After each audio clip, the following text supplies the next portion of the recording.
মেহেরপুর শহরের কোট এলাকায় ইট বোঝায় ট্রাক্টরের চাকায় পিষ্ট হয়ে ইমন নামের এক মোটরসাইকেল আরোহী নিহত হয়েছে। এ সময় মোটরসাইকেল চালক ইমনের মামাতো ভাই হুমায়ুন কবির নামের একজন আহত হয়েছেন। রবিবার দুপুর 1টার দিকে শহরের পন্ডের ঘাট এলাকায় এই দুর্ঘটনা ঘটে। নিহত ইমন শহরের বোসপাড়ার বাবুল হোসেনের ছেলে এবং আহত হুমায়ুন কবির কুষ্টিয়ার কুমারখালী এলাকার আবুল খয়েরের ছেলে। স্থানীয় প্রত্যক্ষদর্শী সূত্রে জানা গেছে, ইমন ও হুমায়ুন কবির মোটরসাইকেল যোগে মুজিবনগরের দিক থেকে মেহেরপুর শহরের দিকে আসছিলেন। একই সময়ে একটি ইট বোঝাই ট্রাক্টর একই দিক থেকে আসছিল। পথিমধ্যে শহরের পন্ডেরঘাট এলাকায় সোডাপের সামনে পৌঁছালে একটি গম বোঝা ইজি বাইকের সাথে মোটরসাইকেলের ধাক্কা লেগে ইজি বাইকে থাকা গম সড়কে ছিটিয়ে পড়লে চালক হুমায়ুন কবির ও পিছনে থাকা ইমন সিটকে রাস্তার উপরে পড়ে যায়। এ সময় পিছন থেকে আসা ইট বোঝাই ট্রাক্টরের চাকা ইমনের শরীরের উপর দিয়ে চলে যায়।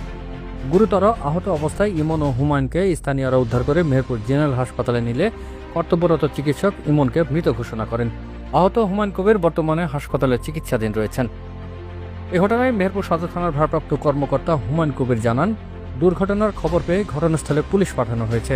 ড্রাইভারকে আটক করা সম্ভব না হলেও ট্রাক্টরটি হেফাজতে নেওয়া হয়েছে। নিহতের পরিবারের পক্ষ থেকে অভিযোগ পেলে আইনগত ব্যবস্থা গ্রহণ করা হবে।